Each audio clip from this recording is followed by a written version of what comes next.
अगर आपको ये बताया जाए कि जब जब आप आरओ से पानी बहने देते हैं, तब तब उस पानी के साथ आपकी खुशियां, आपकी तरक्की, आपका बैंक बैलेंस और आपके परिवार की शांति भी धीरे धीरे नाली में बह रही होती है, तो शायद आपको बुरा लगेगा या लगे कि ये कोई डराने वाली बात है। पर भाई, ये कोई डराने वाला किस्सा नहीं है। ये एक कड़वा सच है, जिससे अगर आज भी आपने आंखें मूंद ली, तो कल बहुत कुछ हाथ से फिसल सकता है। लेकिन घबराइए मत।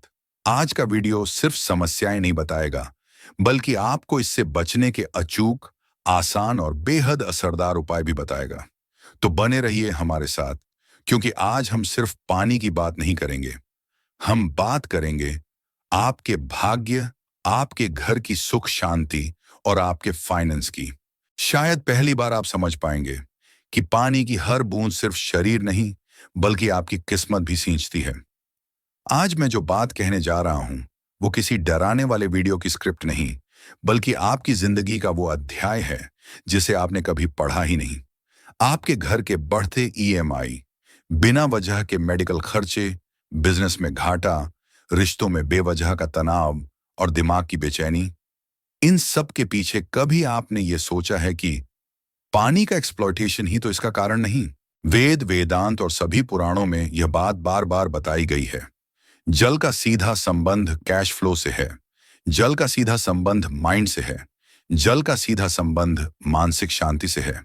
तो सोचिए, क्या वाकई ये बस एक पाइप से गिरता हुआ पानी है, या आपकी मेहनत से कमाई हुई किस्मत जो रोज रोज बह रही है? अब जरा रुको और सोचो। जिस जल को आप आरओ के नल से बहता देख हंसते हो, उसी जल को हमारे ऋषियों ने देवता कहा है। वेदों में उन्हें कहा गया, जब भी कोई जल का अपमान करता है, तो देवता भी क्रोधित हो जाते हैं। आपको पता भी नहीं चलता और घर में शांति धीरे धीरे कम होने लगती है। मानसिक तनाव, डिसीजन मेकिंग की कमजोरी, बिजनेस में लॉसेस, सेविंग्स में ड्रेन, ये सब शुरू हो जाता है। क्यों? क्योंकि आपने जल को जड़ समझा, जबकि जल चैतन्य है, वो जागृत है। और सबसे गहरी बात यह है, वरुण देव का दंड कभी शोर के साथ नहीं आता। वो अचानक खर्चे, बेवजह के टेंशन, मन की भारीपन और रिश्तों की उलझन बनकर आता है। तो अगर आपने अब तक आरओ का वेस्ट वाटर बस यूं ही बहने दिया, तो जरूरत है अब जागने की। क्या आप जानते हैं, आपके घर का आरओ हर दिन औसतन 36 लीटर पानी बहा देता है, वो भी सिर्फ एक दिन में। और पूरे साल में करीब करीब 13,000 लीटर से भी ज्यादा। अब सोचिए, पूरे भारत में हर साल 75 अरब लीटर से ज्यादा पानी सिर्फ नाली में बह रहा है। और पानी की इस बर्बादी पर हम सब खामोश हैं। तो चलिए अब जानते हैं, क्या करें उस आरओ के बहते हुए पानी का? कैसे बदलें इसे अपने लिए एक वरदान में? अच्छे कर्मों की शुरुआत होती है एक छोटे से निर्णय से। पहला उपाय, इस पानी को एक बाल्टी में जमा करें। इसे आप घर की साफ सफाई में, अपनी गाड़ी और बाइक्स धोने में या पार्किंग एरिया धोने में उपयोग कर सकते हैं। दूसरा उपाय, टॉयलेट की साफ सफाई और टेरेस की साफ सफाई में उपयोग कर सकते हैं। सिर्फ एक दिन में 10 से 12 लीटर पानी बच सकता है। तो सोचिए कितना पानी बचेगा, और अभी आगे सुनिए। तीसरा उपाय, एसी की एफिशिएंसी बढ़ाने के लिए रेगुलरली उसका आउटडोर कंडेंसर साफ करना होता है। इसमें यह पानी परफेक्ट है। किचन सिंक, ड्रेन लाइंस में रेगुलरली फ्लश करने में यह पानी बहुत काम आता है। प्लम्बर जब पाइप चेक करते हैं, तो सैकड़ों लीटर पानी बहता है। आरओ वेस्ट वाटर से वही काम हो सकता है। चौथा उपाय, इस पानी को गटर में बहने देने की जगह बाग, बगीचे और धूप में खिड़े पेड़ों को पानी दें। इसे वेदों में भूत भावन भूमि का तर्पण कहा गया है।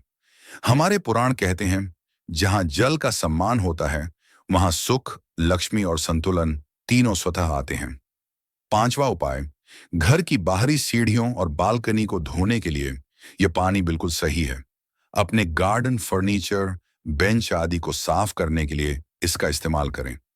और सबसे बड़ी बात, जब आप इस जल का आदर करना शुरू करते हैं, तो आपकी कर्मों में स्थिरता, मन में शांति और धन में स्थायित्व आना शुरू हो जाता है।